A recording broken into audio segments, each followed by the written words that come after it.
and let us go up to the mountain of the Lord, to the house of the God of Jacob.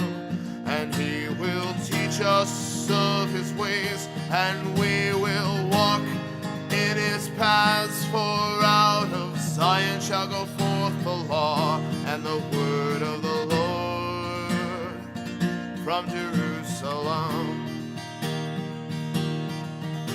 And he shall judge among the nations, and shall rebuke many people, and they shall be... Hello, good morning. Welcome to Line by Line Bible Studies. We're continuing today on our study in Genesis chapter 27. And let's pick up reading and start at verse 1. And it came to pass that when Isaac was old, and his eyes were dim, so that he could not see, he called Esau his eldest son, and said unto him, My son. And he said unto him, Behold, here am I. And he said, Behold now, I am old. I know not the days of my death. I know not the day of my death. Now therefore take, I pray thee, thy weapons, thy quiver and thy bow, and go out to the field, and take me some venison, and make me savory meat such as I love, and bring it to me, that I may eat, that my soul may bless thee before I die.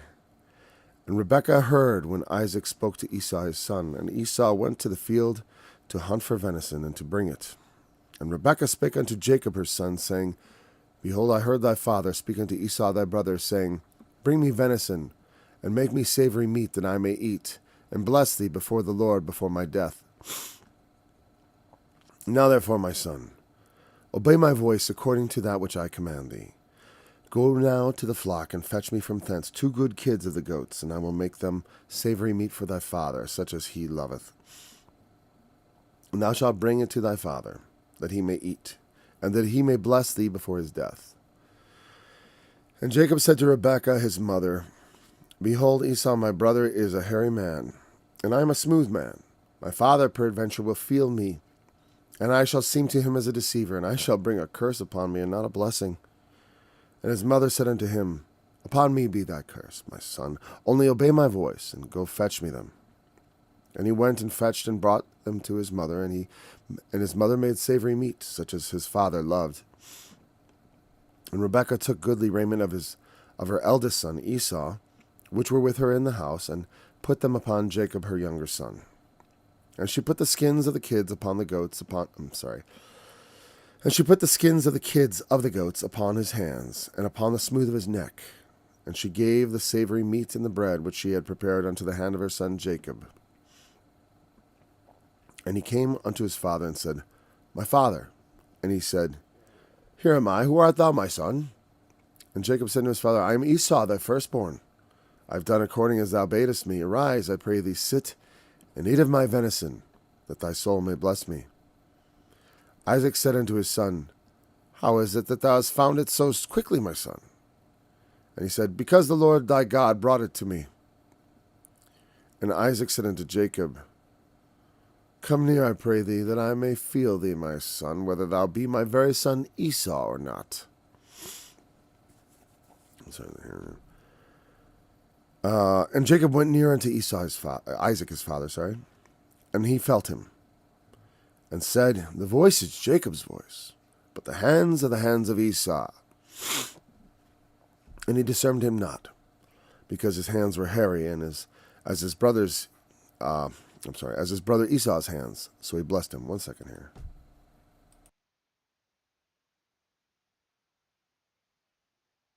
All right, I had to clear my throat there. Back we are.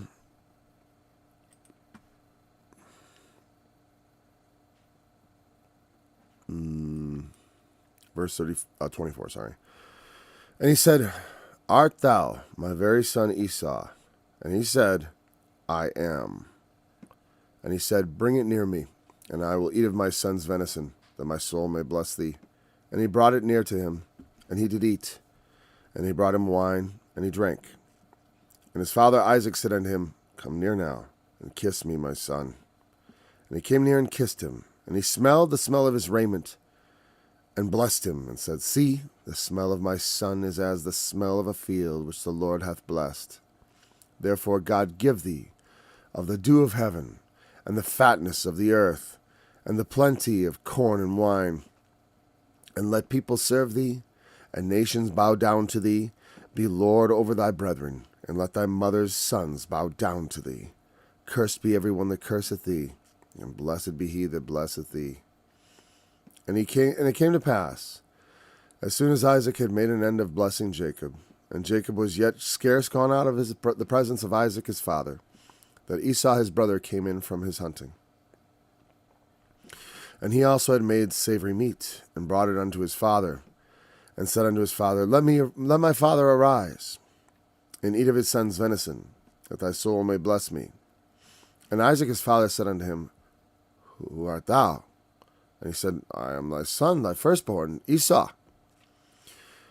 And Isaac trembled very exceedingly, and said, Where is he that hath taken venison, and brought it me?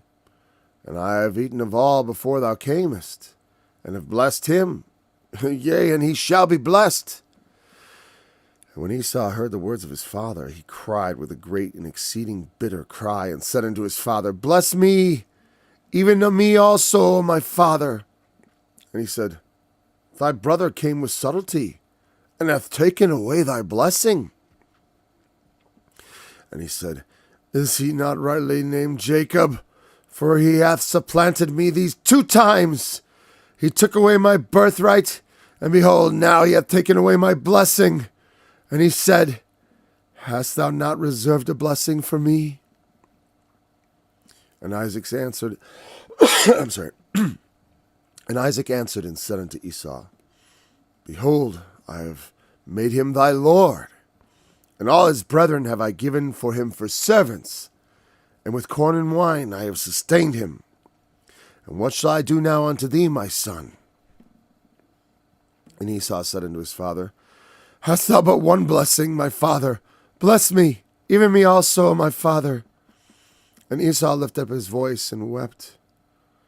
And Isaac his father answered and said unto him, Behold, thy dwelling shall be the fatness of the earth, and of the dew of heaven from above. And by thy sword thou shalt live, and shalt serve thy brother.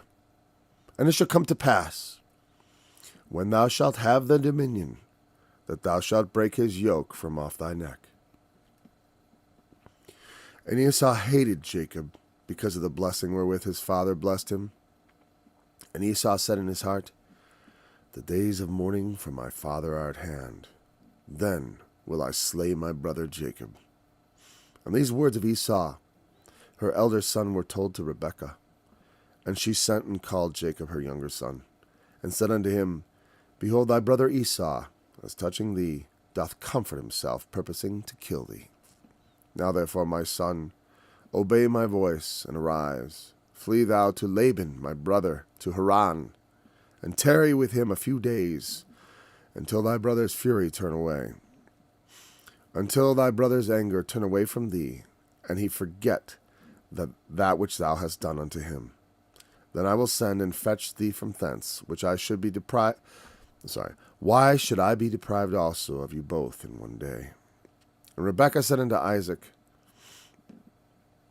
I am weary of life because of the daughters of Heth.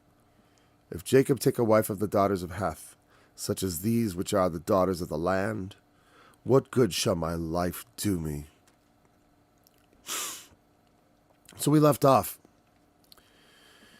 at verse 36, where Esau had remarked, Is he not rightly named Jacob? The name given him from the womb when he had emerged from, with his little tiny hand gripping the foot of his twin brother. Of course, they were fraternal twins, very different in appearance, as is made plain by the story. 2 brothers perhaps could not be more different in appearance and in temperament. Though, obviously, could not be more means that's maximum, obviously people often are very different, even brothers. So he had supplanted me. Jacob meaning heel grabber, but also the idea, it's an idiom that means to supplant someone is to take them by their foot. Makes a lot of sense to me. See, in the wrestling context, we have something called a low single. And that's basically where you grab them by the back of their shoe and you put your shoulder into their shin, and they go precipitously down. And pulling someone's foot from under them is a very, it's not obvious to a lot of people, but it's quite funny. It can send someone flying. Meaning into the air. They come off their feet.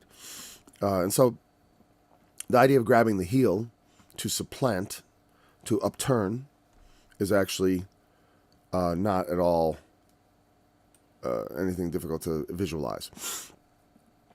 And so he says, you look at this, and we have to kind of marvel from our modern perspective, because we don't have this sense that when my father dies, I need to be there so he can bless me, and this is an important thing. There's an important a ritual, you could say. Well, much as marriage, funerals, births, they're not precisely rituals, but there is a sort of ritual of birth. Even today, we don't ritualize it, but there is the baby's born, and then the baby's presented to people. There's, there are certain things, like if you didn't show your family the baby, you would think it was strange, right? Where's the baby? Well, we're hiding it. That's not done. It's like death. Everyone comes and sees, and they pass around the coffin and all that, and depending on the family and the culture. But we don't have this I gotta go. My dad's on his deathbed. Let me be the one to receive the blessing. But it's also special, of course, because Isaac is the inheritor of Abraham's promise. This blessing, though, seems more personal. He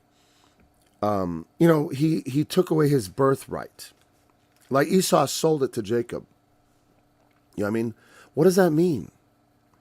Because let's say by birthright, he kind of has a right to this blessing. I was making the point that Jacob is stealing and lying and stealing to get something that he has perhaps, he feels is now his, because his brother has, he's not sort of turning it over dutifully. He's going to collect his blessing, which perhaps is his right, just as it is, I suppose, Isaac's right to bless whoever he wants. And you can see that in Jacob's case, when he blesses the children of Joseph, Joseph is careful, once again, to put the elder on the right hand and the younger on the left. But Jacob purposely crosses his hands when he does so. And not surprising, him being the younger who outdid the older. But in that case, again, he said the same would be true, that the elder, the younger would be the greater of the two. It is not quite like Jacob and Esau, though, like Ephraim and Manasseh. Manasseh wasn't under some sort of curse. It's never said that God despises Manasseh. In fact, in the book of Revelation, the tribe of Manasseh is present, whereas you don't... Oh, wait, is it Manasseh, or do they... Tribe of Judah? Wait a second. Manasseh. So I feel like Manasseh's there. I know Ephraim is missing, because they have Joseph in the place of it. But Joseph would cover both Ephraim and Manasseh, since they were both his sons. But again, the point of there is, even with the idolatry, well, that's an interesting thing. I'm sorry. Oh, I'm in the wrong chapter, 7. Why did I think 14? Oh, because the seal of God there. Yeah, but the seal, the number of them which were sealed. And there you see Manasseh was sealed. Oh, wait, I got to bring it down a little more for you. So there, Manasseh.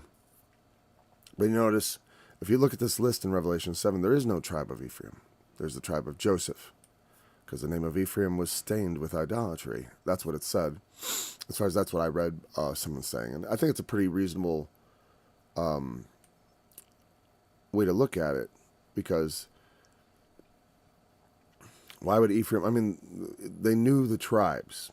Ephraim is not listed as a tribe. Not by name. But Joseph. Anyways, okay, so and so we have to marvel a bit at that this is something that is not normal to us, right? And it's hard to put yourself in Esau's place and understand the bitterness and the sorrow that he feels from losing these words. I mean, and Isaac himself also takes it very seriously, so seriously that like he can't just take it back. And that's an interesting thing about words, We sometimes want to take our words back. We say things we shouldn't say, right? I want to take them back, but that's impossible. You can lay more words on top of words, but you cannot take the words that went out back. I mean, someone could forgive you and allow you to sort of take them back, but there is no really taking it back. And Isaac, when it comes to blessings from God, he understands this. I could, BS someone and say, okay, I'll take my words back and give these to you and all this. But I think, like I said, Isaac also knows that the Lord is in it. That though Jacob has lied and deceived here, like I said, I don't know how you put it any other way. And, and I was thinking about it, I again, because it is a question. People often mention that Rahab, I was listening on the radio and they're talking about, is it okay to lie like Rahab, the harlot, lied to save the spies? I guess it's generally considered that this lie is not acceptable either. Jacob clearly lies. He says, art thou, he says, art thou my very son Esau? That question is are you my very son Esau? And very is not a superlative there. It's just it means my actual. Right, and he says, a lie, I am, which is not true. You could say, he thought of himself as, he owed it and all that. And I talked about how you do not owe the enemies of God the truth, in this sense. Like people use this example, and this was used on the radio when I heard, if you're hiding Jews in your basement and because they want to kill Jews. Or any group of people, okay, any ethnic group. You're hiding white folks in your bedroom, and they want to kill them, right? And they come to the door and say, hey, do you got any of those people in your basement? Do you tell them the truth? Well, what they say is you should not lie, even in that case. But also, you should not betray the innocent, either. And I would say that actually, and what they say, I remember, I think it was... it's the guy that begins with a famous old-time church father. I keep thinking St. Thomas Aquinas, but it was not him. It's something, whatever. Forgot his name. But he said of that situation with Rahab the harlot that God forgave the lie because of, and that can be true. When we're put in a moral situation and we make a choice and we choose the lesser of two evils, right? That does not necessarily please God that we chose any kind of evil. But if the choosing of one evil, let us do evil that good may come, I'm not a big fan of that thought, because I don't think we do evil and good may come, but it's true that all things work together for good for those that love God. So the evil that happens to me already works for good. So I know that evil can bring good. Meaning, I wouldn't say, maybe the evil isn't really bringing the good. You know what I mean? But in the presence of evil, good can come forth. That would be a better way to say it, right? Good can be manifested in the midst of evil circumstances. And even... so I don't believe in let us do evil that good may come. That's for sure. I don't believe that. But I do think it is no sin to not volunteer information, of course, that someone wants to do evil with. It is perfectly acceptable to conceal that information from them, right? Because that's not a lie. You're stopping evil. And even if you can't see your way clear to do it, I would sooner lie than betray the innocent. And so, and God judged me. That's why I would look at it. It's like, God, if I could have seen another way, if you would show me another way that would keep me from any sort of lie passing over my tongue, then I would delight to do that way. And you should always look for the honest way. or at least the way that does not, like I said, when you're dealing with the enemies who are dishonest and unscrupulous, if you can find a way to get through it without yourself lying, but allowing them to be deceived and fooled. I mean, because like God himself sends a strong delusion that they should believe lies. So it is not my responsibility to give the wicked the truths they desire that they may do evil with. Now Isaac doesn't fall into that category. So, I look at this as like, why I'm talking about how do we, one, he has lied here to obtain something good. And he is allowed to do that because he does obtain the blessing. He does obtain the inheritance, and he becomes the father of the 12 tribes. So, it goes to show that in spite of a lot of our failings, in spite of the fact that in so trying to go out and do God's work and to do God's will and to, inherit the blessings of Christ, we go out to do that, but we often do not do it in the way that pleases God best, But like I said, I can't help but think that the Lord looks somewhat benevolently on us if we are willing to lie, cheat, and steal, to do whatever we can to get into God's kingdom. I mean, like the kingdom of God suffers violence, and the violent take it by force. Like I've said many times, I don't know exactly what to do with that verse, because there's different ways you could look at it. But one of the ways is this: Jacob. See, the kingdom of God suffers violence. Because how did Jacob? How could you look at this and say like, well, that's a good example of that? Well, Esau, he is the one, I would say, who's not taking it by force, but the kingdom suffers under the men like him, who do not value it, who do not love it, And again, he's later said to be that profane man. It doesn't mean you might not like him. Isaac loved him plenty.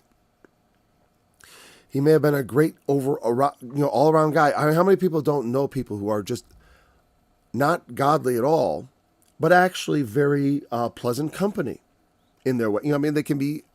You can have good conversations. There's a lot. People don't necessarily just because we're sinful doesn't mean we're unpalatable to each other. A person can be very, we think of Esau sometimes, God hated him. But it's like, that doesn't mean you would. That doesn't mean you would. Because Isaac loved him. He loved him best. And so he wanted, have you not reserved a blessing for me? No, I've made him your Lord. I can't undo that.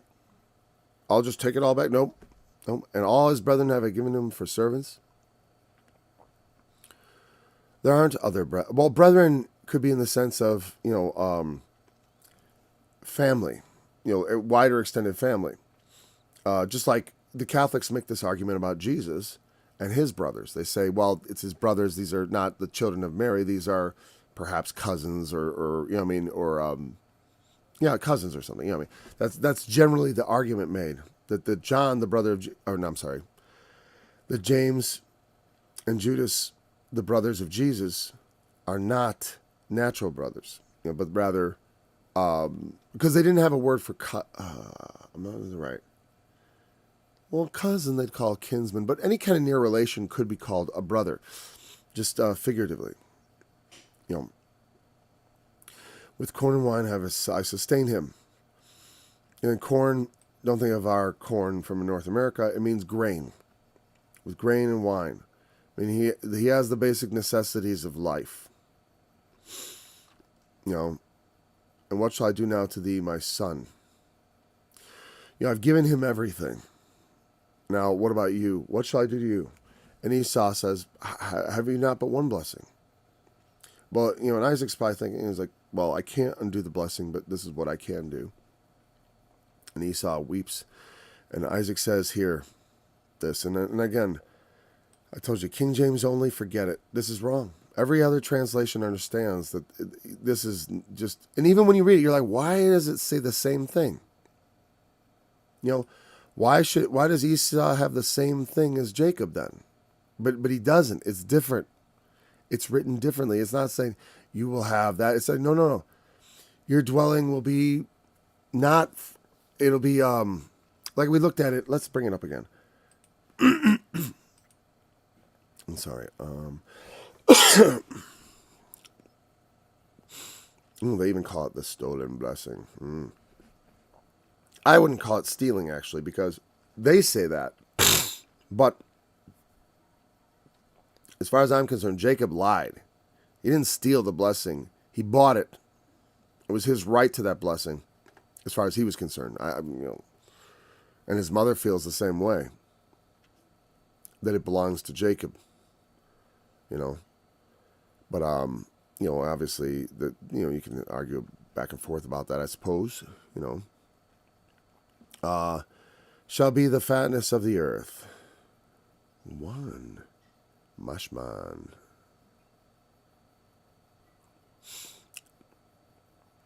The dew. I don't know. I don't actually know from the perspective of I'm just in the Bible. No wonder. Oh, that's King James plus Strong's. Okay. Yeah, like if we look at now, I know people hate the NIV, so I won't go there.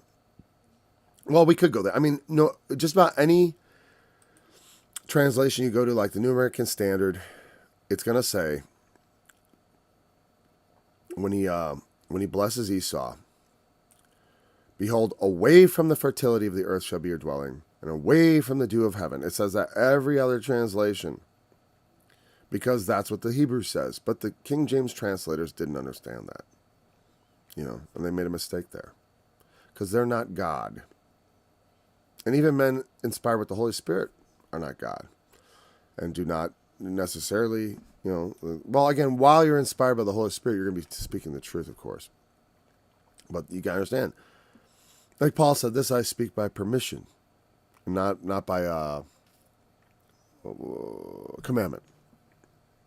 Some things, they're given to us authoritative in the sense of a commandment, and other things is a little less certain, and especially translations. It's weird to me that someone decided that the second or third English translation was the perfect translation. It's like, what is wrong with that? I mean, I wanted to say what is wrong with people, but that's wrong. I mean, that's just so wrong. So you can check any translation you like. It's supposed to be away from, or far from, or a portion of. I looked at it in the Hebrew and it says of the fatness. That's what the New King James said, right? If we look at the New King James Version, when they go to this part,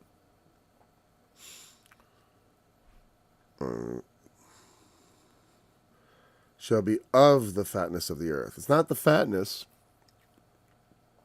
See, and notice, it says of the dew of heaven, of the fatness. I don't know. May God give you of the dew of heaven, of the fatness.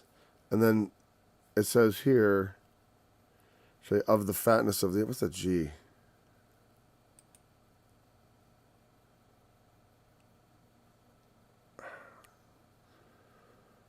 I don't know what that's all about, but okay. Let's just go back. Okay, so let's just consider that settled. We know that Esau is not to be blessed quite like Jacob. But when Jacob returns, Esau is not bitter anymore. And the degree to which this blessing is impactful on them personally, so much as their future descendants, is not obvious. I mean, and also, Isaac kind of makes it clear here when he gives this blessing to Esau. Not clear necessarily, but it hints at something that I think is true. That Esau was under the dominion of Israel, and that was the probably the most. That's when this promise got closest to being fulfilled, I would say, unless we look to the coming of Christ. But then, you don't want the rest of it to be under Christ. As far as if you're Esau, or his descendants, because you want Christ to come. Because for Christ, because you understand, Esau is no different than any other nation, than my nation. You know, the Romans or the Germans or the French or the Chinese or the Africans, right? Esau is just another nation that God has not chosen.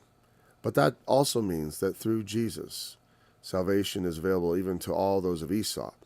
So I can't imagine that this idea of the yoke on his neck is something that's going to be like, oh, he's going to break off Christ. You know what I mean? Jesus says, take my yoke upon you, for my yoke is easy, my burden is light. I think of this as more the yoke of the natural seed, meaning Israel had dominion over Edom. As far as I know, I could be wrong on this, but one of the things they were told when they came into the promised land, that they were not to oppress the Edomites or to take of their land, because he is your brother. And same thing with the Ammonites and the Moabites, because they were your kin.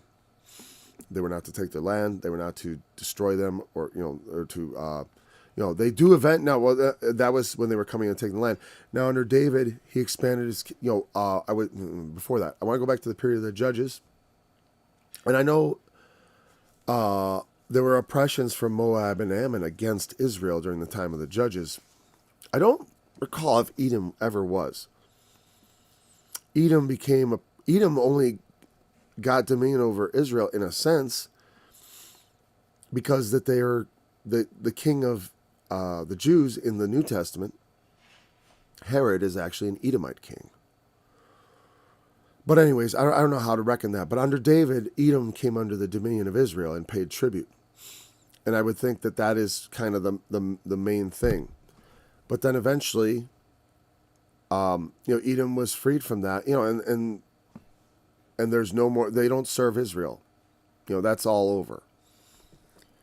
So Edom's blessing freed him from that service. Like Isaac realized, he said, your brother will serve you, but didn't say forever. And I think he kind of gives him an out here. And what dominion, though? What dominion? Does it mean to have dominion over? I'm going to look up the word real quick just to make sure I understand what it means, right? That's a good idea. Because whenever I'm interpreting something that's kind of, it's like something like that, where it's like, I want to know, I'm just saying this, we need to go and look up that word, lest we start riffing on the English word, as I've done in the past, and then find out, like, the Hebrew's a little different.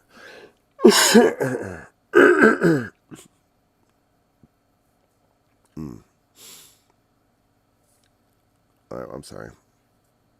Dominion.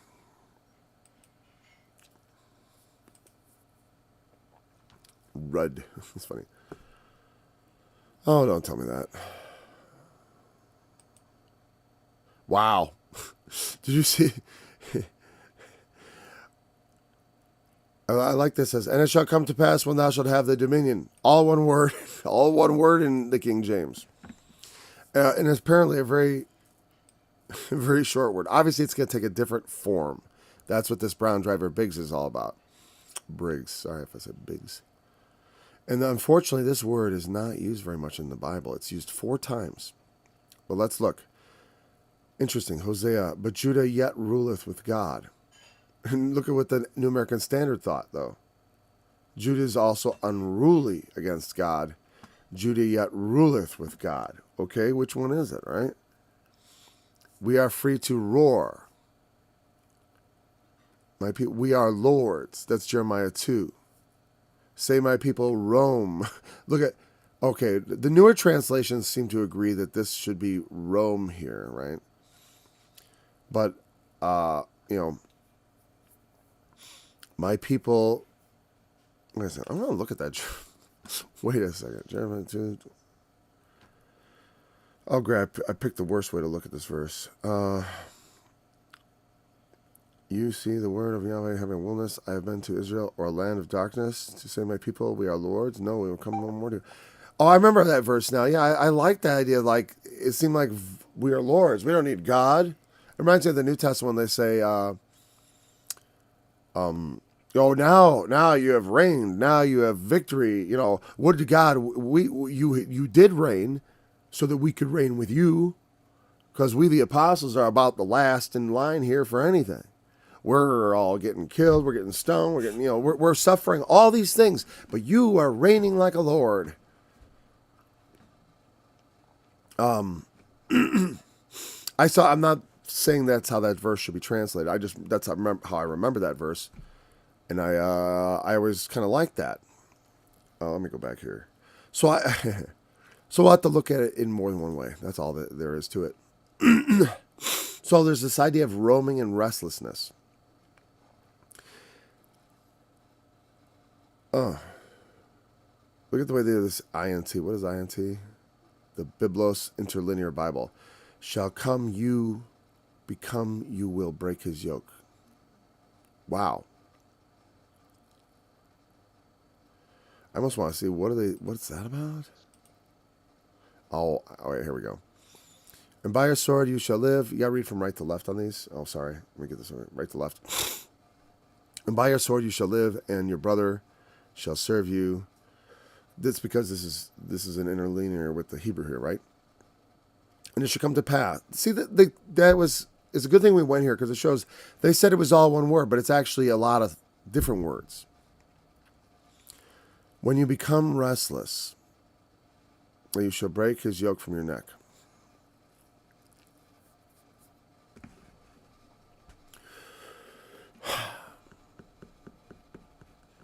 It reminds me also of Ishmael. It was like he will, his hand against every man, and every man's hand against him. He will live by his sword. He will be whatever.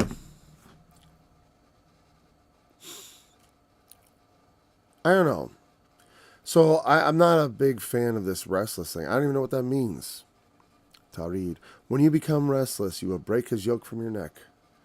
Esau didn't seem like the kind of restful kind of guy to begin with. He was always restless. That's why I'm a little bit suspicious of that translation of that. To wander restlessly or to roam. Now, how do we get this any sense? Well, maybe it just never means that then. Maybe there isn't that second meaning. Figurative corrupt, apparently. We like something. See, in this, they're talking about Jeremiah. It means what? Figurative, like in a sense of corruption. All right, so that's what they're saying is happening in Jeremiah 2:31. That somehow,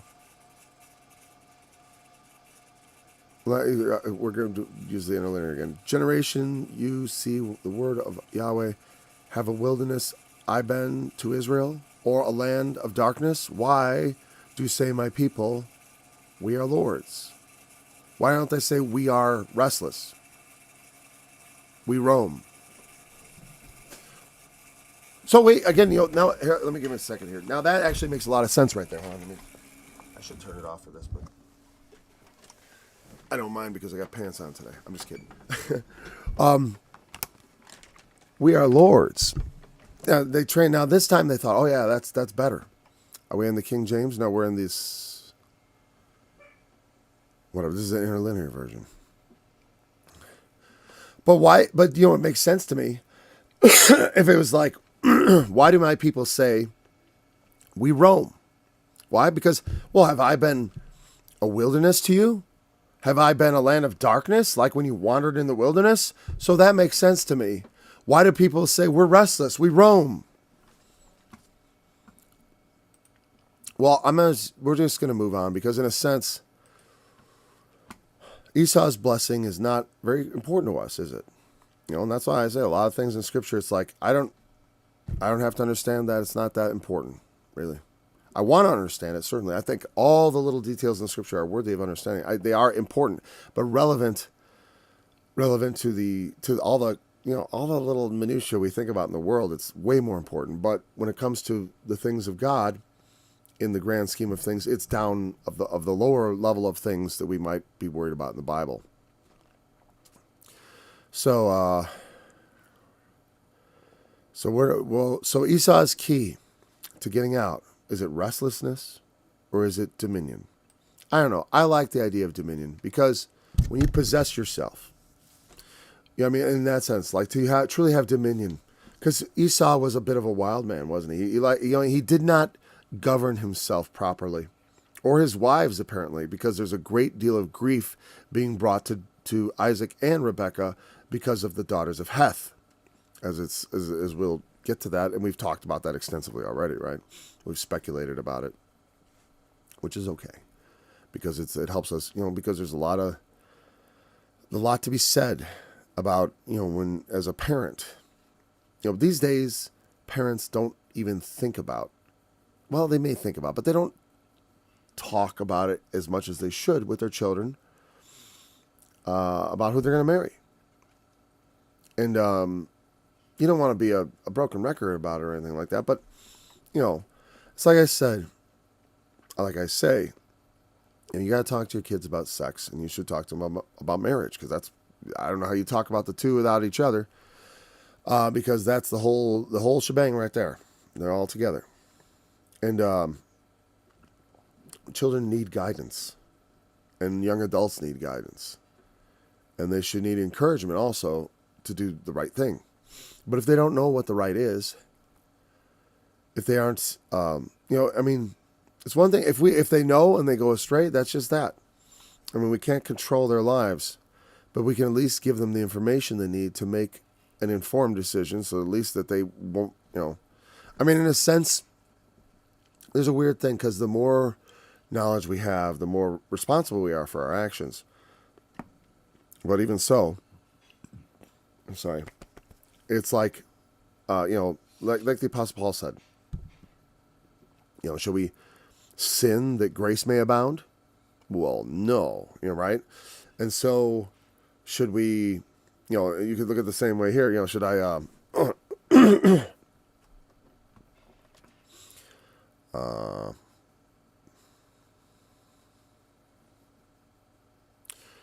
should we keep going in the same way, that's hoping it'll turn out better?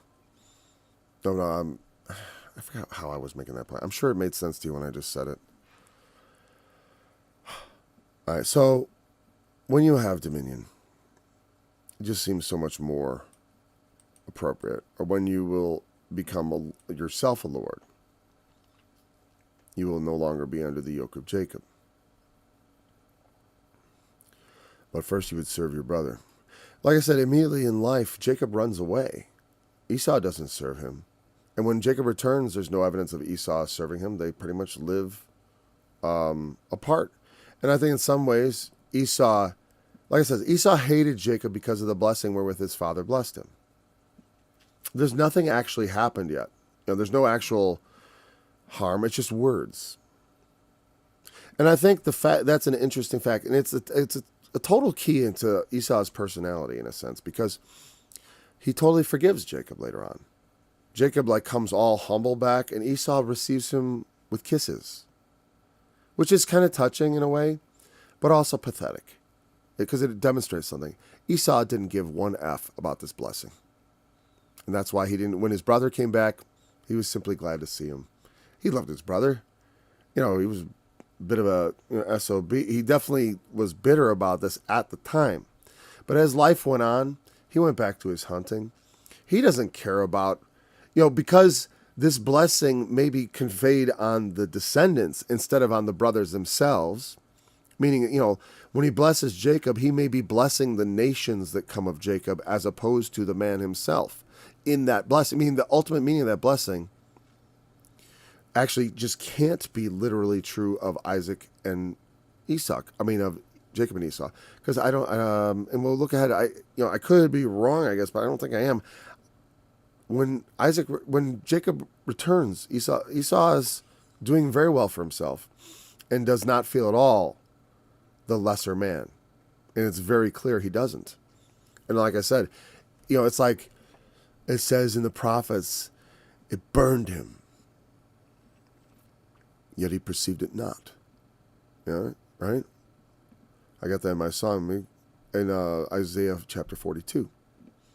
What's the idea? It's the idea that it's about Jacob there too. I'm going to go there because it's an interesting thing, because I think this is true of Esau. But in this situation, personally, it's true of him. Now, there is, in Isaiah 42, we're talking about Jacob, I believe. There's an interesting thing about in the prophets, they often refer to Israel, the nation, as Jacob. which is often said to be the natural seed, because his name was changed to Israel. It's going to be coming up soon. 42, it's the last verse.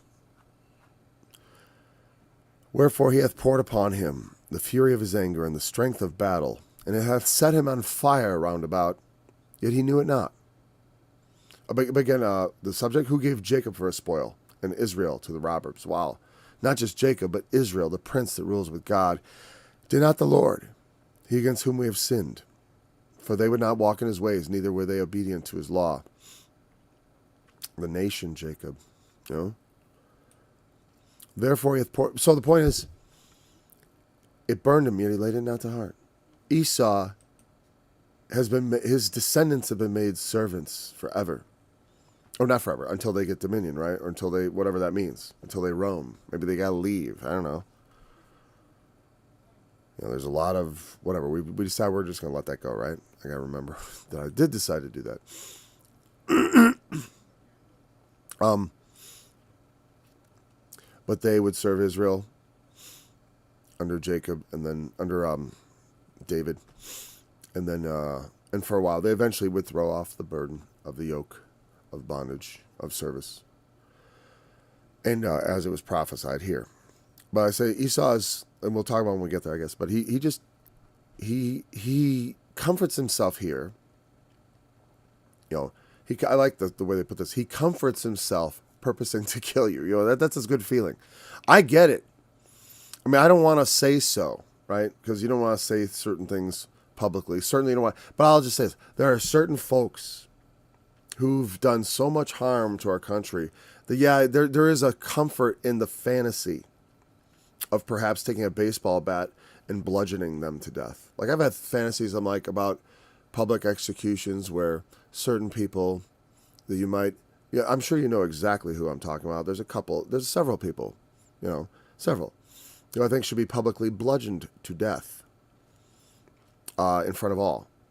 And say, this is what happened. This is what happens to certain folks who betray the nation. They betrayed our whole nation. They do not deserve to live. Not that anyone should do about it. It should be by law. When I say that, bludgeoned to death, I mean that should be the method of execution. They should be tried in a court of law for their crimes against humanity and then executed in the most brutal way fashion possible, is my opinion. I don't know if that's me speaking as a man, by the way, not as a servant of God. That's not right.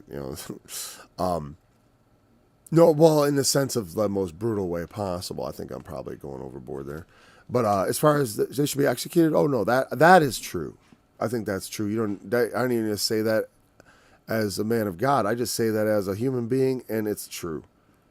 That the crimes of humanity committed against people need to be punished. Punished. And if not bludgeoned to death, okay, let's. How about we impoverish them? Make them live on the streets of California, huh? Instead of comfort. No, I prefer death, truly. For people who commit atrocities against an entire world. And they may yet find it, honestly. We don't know. Because as everything unwinds, and all that was done that people didn't see comes to light, and it shall, the calls for their heads will get louder and louder. And they will not escape some sort of responsibility. That I'm fairly confident of. Oh, and I'm absolutely certain of it if we talk about divine retribution. They will not be unpunished. So I understand that comfort of rage when you've been done wrong. But for me, it's not, no one did me no wrong.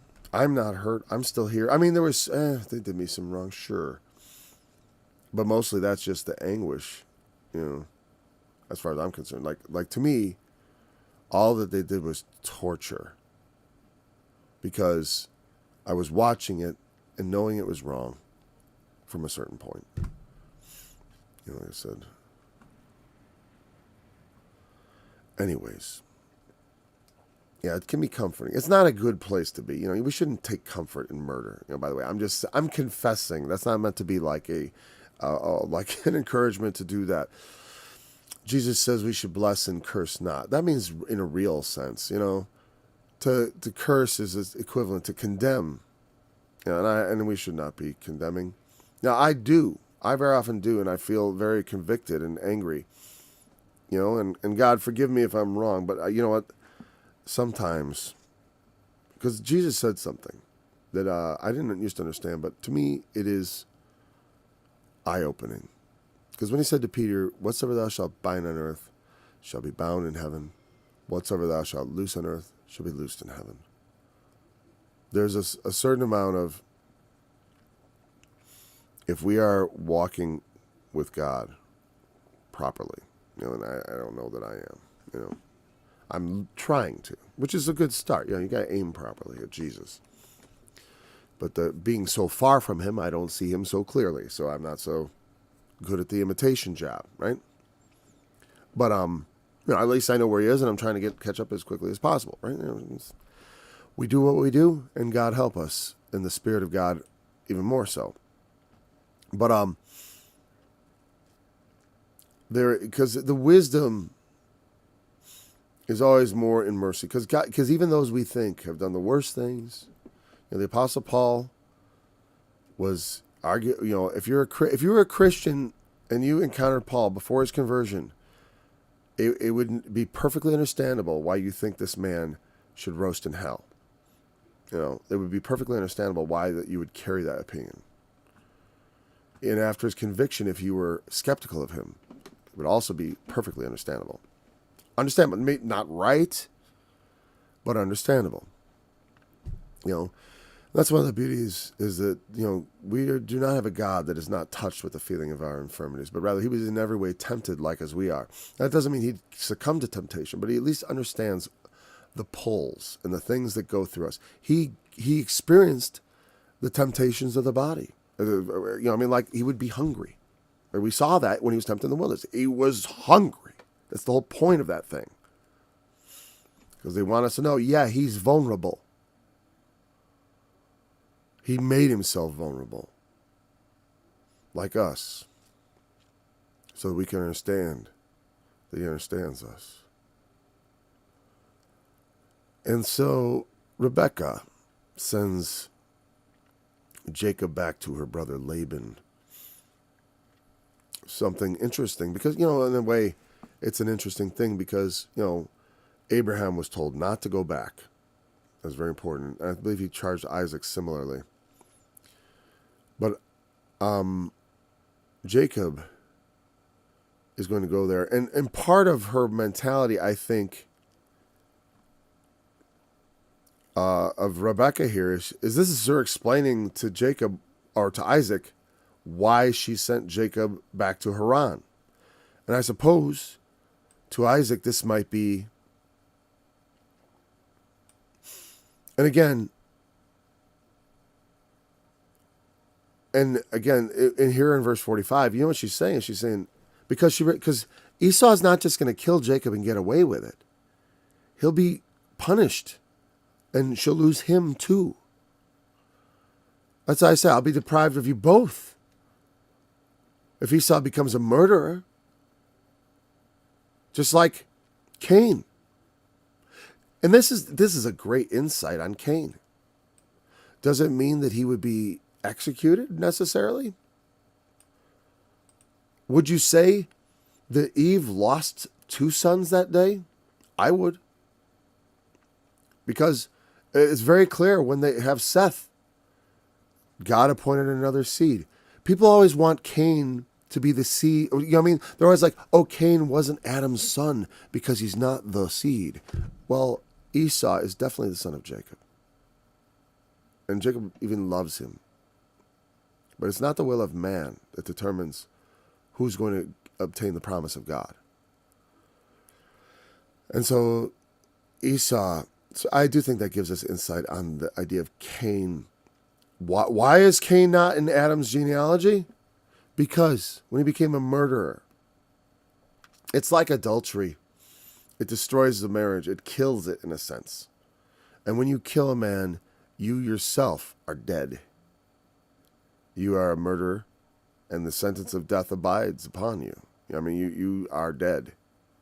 And Esau, once he became a murderer, she'd probably never see him again. I mean, he can't just stay there. You know what I mean? Murderers got to run away before they get caught. A fugitive and a vagabond shall I be. A fugitive and vagabond ain't no kind of son. Not a son you can honor. Not a son you're going to cause to inherit.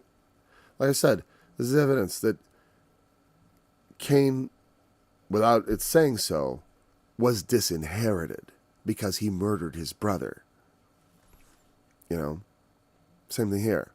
If Esau were to murder Jacob, and he was taking comfort in the idea, but it would be so self-destructive that they would both be as good as dead, if not both dead. You know, if the men, the local men, you know what I mean, like, because you know who told Rebecca about this? There's servants and stuff. Remember, there's all these people running around because Isaac has inherited all that belongs to Abraham, and so he's like it's a little petty kingdom almost.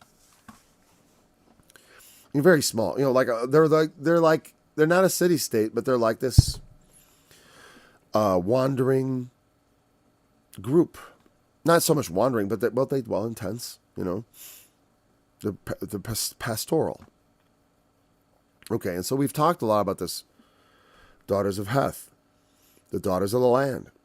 The women of the land, the Canaanites and the Hittites and all them, they were either idolatrous or just godless.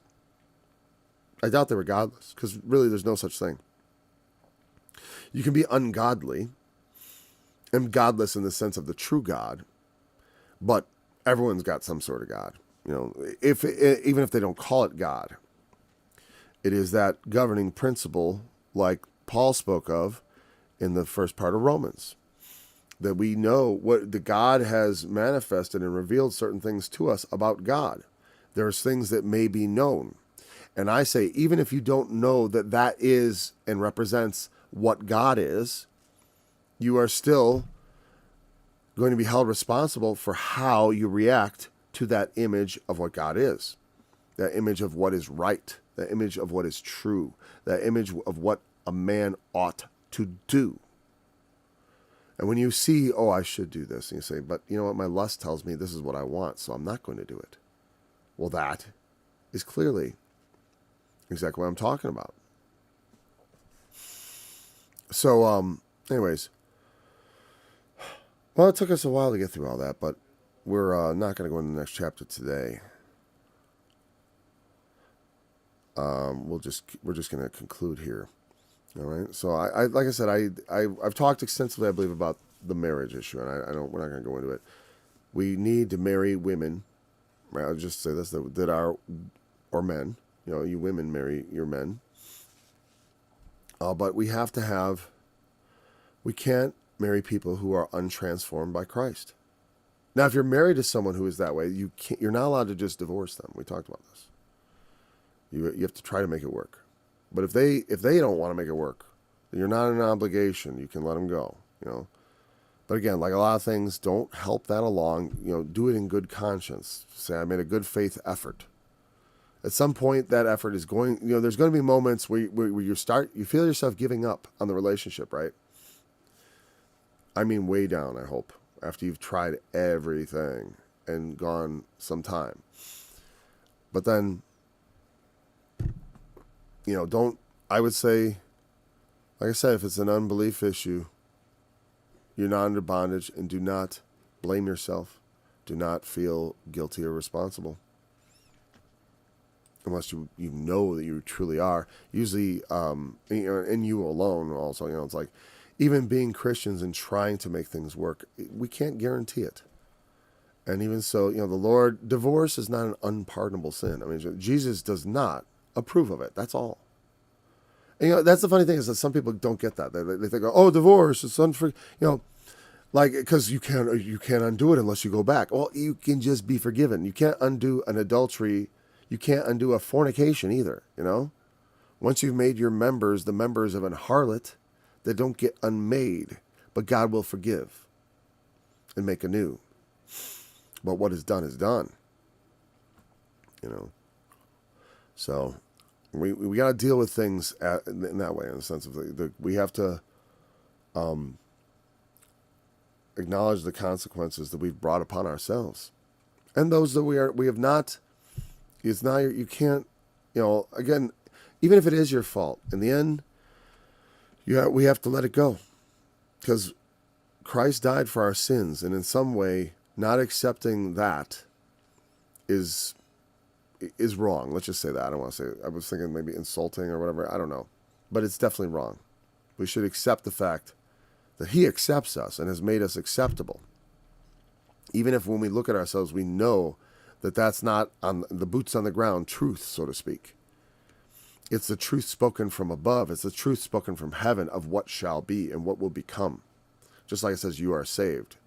I'm not factually, truly saved right now, meaning I haven't been raised from the dead, because that is salvation, eternal life. And until that comes, there's going to be a day I'm going to die, and they're going to put me in the ground, and I'm going to stay there until Jesus calls me forth, or they don't put me in the ground, whatever. The point is, I'm going to stay dead until he raises me up, and that is the ultimate end of salvation, to raise us from the dead, that we should die nevermore. Is not. That is the promise of some. I mean, it's not just like I don't know. I don't know why it is I feel that some people just don't get it. Oh, because they think I'm saved. They think it's like it's a status right now. It is, but it's like in promise. We've talked about that. Anyways, thanks for joining me. I'll be back again tomorrow, Lord willing. Until then. Come ye, and let us go up to the mountain of the Lord, to the house of the God of Jacob, and he will teach us of his ways, and we will walk in his paths. For out of Zion shall go forth the law and the word of the Lord from Jerusalem. And he shall judge among the nations, and shall rebuke